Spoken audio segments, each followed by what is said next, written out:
The Democrats are losing everyone as Chuck Schumer submits to Donald Trump. There are moderate House Democrats telling AOC to primary Chuck Schumer. I think it would be foolish of AOC to make it about herself right now. That would give Chuck Schumer, the establishment, exactly what they would need. I think it would be a dumb move to be like, yeah, I'm going to primary Schumer. Like, I don't think that would be a good move. My personal feeling is shut up with the primary shit. If you try to primary, you're falling into the trap of the fascist right. You can't primary. We need a new party. I will explain why. Because regular people do not vote in primaries. If you want to have a populist campaign based on the regular fucking people, you have to have the elections that matter in the general election. If the election that matters is the primary, you're giving away the game. The idea that only DSA members are furious at Democrats right now isn't just a contemptuous delusion of the upper rungs of the Democratic Party. It's endemic in political journalism too, because they're serving the interest of the capitalist class. Is exactly what they're there to do. They're there to launder right-wing policy. I think it's absolutely disgusting and downright revolting for you to make this much sense. I mean, I've always made this much sense. I've always been right. Like, that's what you're confused about. I've always been correct. I was correct 4 years ago. I was correct the entire Biden administration. I was correct 8 years ago. Let's start this off with Chuck Schumer getting interviewed. And it is one of the most pathetic things I've ever seen in my life. For sure, the Republican bill is a terrible option.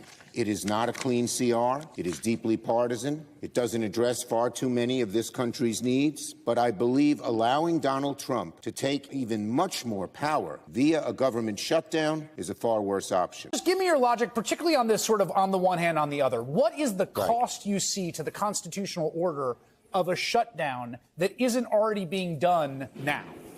Why is it that Elon Musk and Donald Trump want a government shutdown? They could tell employees you're not essential and never bring them back, permanently firing them. It's a disaster. And in a few weeks, if there was a shutdown, everyone would be complaining and howling. Why did they eliminate SNAP? Why did they cut so much? Good. Good. They're destroying everything anyway, you dumbass, and people would understand it immediately. Instead of having it happen slapdashly, everybody would be like, why are the Republicans doing this? It would make it real to people instead of allowing people to be picked off one by one. This is why Chuck Schumer is a loser. The AFG union, which is the largest union representing federal workers, they came out against the CR, which really surprised me, right? These are the people that seem to have the most skin in the game on precisely the terms you're enunciating. And they said the fact that this CR has no protections that will actually be followed means that we can't support it. If the people whose livelihoods are on the line say you cannot go along with this thing, why are they wrong? I disagree with them because the shutdown would be worse for their employees. The CR has certain spending, and they can screw around with it, and they will. These guys are sons of guns. In the year of our Lord 2025, saying sons of guns like it's 1962 children's television. Pathetic. There's essentially an unconstitutional assault on the government right now. And I think you would agree with that, There right? is. An assault on the constitutional These guys are the worst. Okay, and so you're giving them exactly what they want. They're the worst. They're assaulting the Constitution. That's why I'm passing their bill. What are you talking about? Like, the reality is that, you know, I have tried the inside game. In my personal experiences, the Democratic Party is corrupt and doesn't want to win. Now, I'm not saying that as hyperbole. I'm saying that as a fact. I want you to understand something, that when I was more involved with electoral politics, when I did that as my full-time gig, I had a race in a swing district that the Democrats were trying to have no viable challenger against the Republican because he was a powerful Republican. I got an extremely strong candidate, a local politician, a local elected business owner of a successful business, progressive, longtime supporter of Planned Parenthood. He and his wife were clinic escorts. He was good on every issue. He had a huge volunteer base, which I helped recruit, hundreds of volunteers, hundreds of thousands of dollars he raised on his own. And the Democratic Party reaction, we got a poll back, and the poll showed us up 3 points. And do you know what happened? I want you to understand. I'm going to tell you what happened. So I went to the Democratic Party leadership and the Senate campaign committee, and I provided them all the evidence. I wrote a memo. I had everything buttoned up as perfectly as you could button it up. And you know what they did? They took the entire package that I gave them and handed it to the Republican Party. I'll say that again. They took the entire package that I gave them to ask for them to, rally support for this race, and they gave it to the Republican Party. That happened to me personally. We ended up losing by 1% of the vote because the Republican member of leadership spent more money in our state Senate race than the Republican did in the congressional race in the same district, which was a swing district. I want you to understand something. The Democratic Party does not want to win. Especially they don't want to win if it's under progressive leadership. This wasn't a socialist. This guy wasn't a crank. He was just a bog standard progressive veteran business owner with a family, kids in high school, lots of volunteers. It didn't matter. It didn't even matter that he was what they considered to be an ideal candidate, right? He was too progressive. And so they handed all of our internal documents and discussions directly over to the Republican Party, which allowed them to spend millions of dollars and win by 1%. And it even gets worse than that. Former Democrats endorsed the Republican. The former head of the Pennsylvania Democratic Party endorsed the Republican. I'll say that again. It was so bad, and they were so worried the Republican was going to lose. The former head of the Pennsylvania Democratic Party endorsed the Republican with a week before the election. You guys think that I am using hyperbole when I say the Democratic Party is a controlled opposition party that doesn't want to win. That isn't my weird internet opinion. That is my opinion from working in the Democratic Party. That's the reality of what they are. And the only way you could deny it is if you are literally in denial and you don't know what you're talking about. So a Fetterman staffer is like, Schumer is right. Dems are understandably spoiling for a fight, but this was not it. The idea that there was leverage in a shutdown was magical thinking. It'll be a gift to Doge. More people will be hurt. And it would have ended with a worse deal. Fight, but pick smart fights. What they mean is fight, but not have any leverage whatsoever. Fight, but make it symbolic. Don't put any pressure on the Republicans. That's what they mean. And I just simply replied, you are not a human being. I'd call you a worm, but at least their shit becomes dirt. You are less than a worm. You are a parasite. That was one of my better insults. I came up with that on the spot. It's very important to understand that these pathetic fucking losers don't believe in anything. This is the reality of where we're going. And this is what radicalization looks like. Now that Kamala Harris was defeated, liberals are becoming even more radicalized against the Democratic Party. I am being proven right again. Accelerationism is actually working in this case. And the reason why it was the reasonable thing to do, although accelerationism is not my strategy, it's just the reality. Now that the Democratic Party is offering itself up as a pathetic fucking loser party, the frustration with the status quo is intensifying, especially among Democrats. And that gives us an opportunity to change the Overton window, to expand it once again. I am unhappy that Donald Trump is president of the United States. I didn't want him to be president of the United States, but I said he would be, and this would be the result. So it's not always not lost. I also told you the Democrats would never fight back. The radicalization opportunities for liberals is here. And the Democrats like Chuck Schumer have sowed the seeds of that radicalization opportunity because for years they've been saying that Donald Trump is an existential threat to democracy. Donald Trump is a fascist. Donald Trump is Hitler. They've been saying that for years. And now Donald Trump is in power and he's doing radical shit and the Democrats won't even fight back.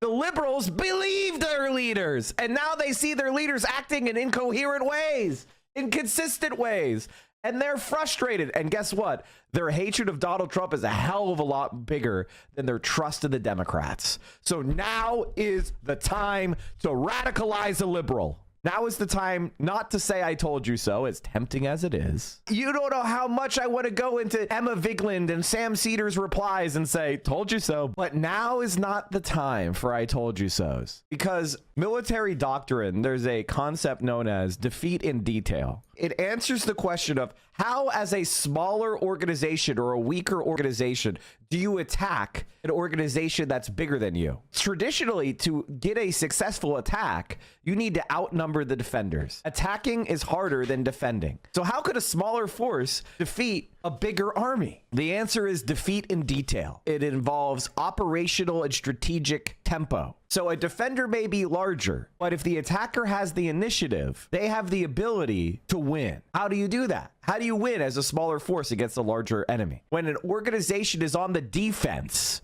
It has to spread its defenders out over multiple points. So what defeat in detail does, it creates local superiority and defeats a section of their enemy one at a time. So let's say that, let's make it easy to divide. One side has 12 and the other side has 6, right? And they have 3 points they need to defend with their 12 soldiers. Well, they'll split the 12 up into 4 soldiers at each defensive point. Well, the attacker of 6 then goes and fights the enemy of 4 and wins. You get local superiority, and that gives you the ability to beat a larger enemy. And that's exactly what Chuck Schumer is providing for the Democrats and for the government.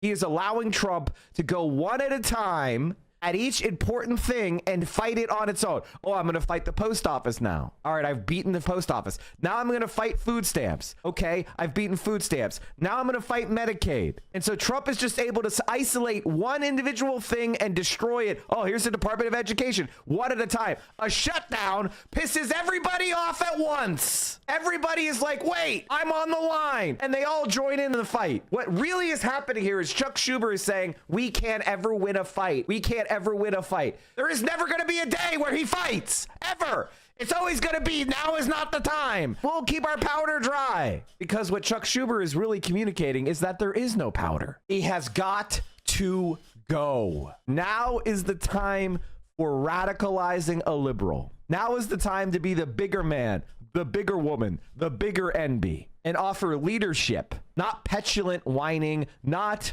arrogant know-it-allism, even though that's my natural state. It is the time to radicalize a normie. Now, when I say radicalize, I don't mean go at them with, 8 jargon terms about dialectical materialism and dictatorship of the proletariat. I mean, reach them where they are and say, look who's fighting back. It's the Democratic Socialists of America. You want to fight back? You need to join the Democratic Socialists of America.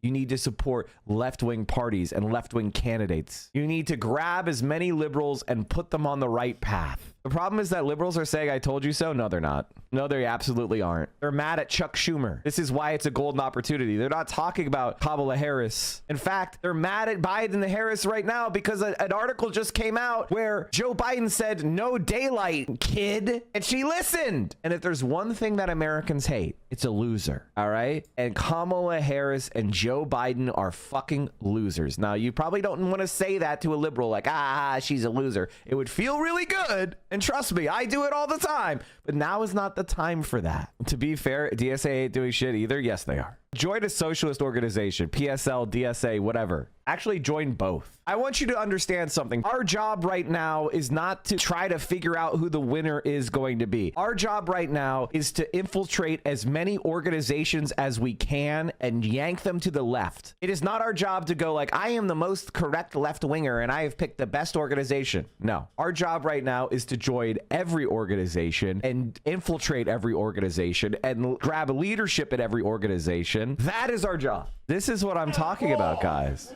Let him speak. You're lying. I'm a veteran. You don't give a about me. Shut the up. You don't get to take away our rights. You don't get to take our rights. Get off of me. You don't get to do it. Look how many cops and bodyguards are there.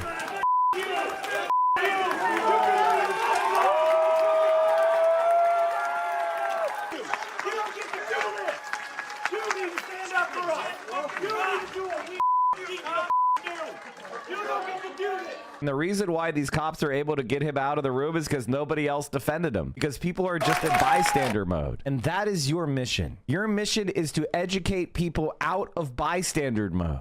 Your mission in life is to tell people that they can stand up to these people. Their authority does not exist. It only exists in your mind. That is what you need to develop. It's important that when you're radicalizing a liberal, that you always do so from the position that you could justify inside that moment. All right. It needs to be valid within the logic of that moment. You want to provoke oppression that is unjustifiable or extreme. You don't want to act extreme because then that makes your oppression more justifiable optically. We're in an optics war now. There will be time in the future when that will change. Bystander effect is by far and away the most dangerous. All I could say is now is a moment of change. A lot of people ask for change. A lot of people ask for it. A lot of people ask for it. Well, guess what, motherfuckers? It's here.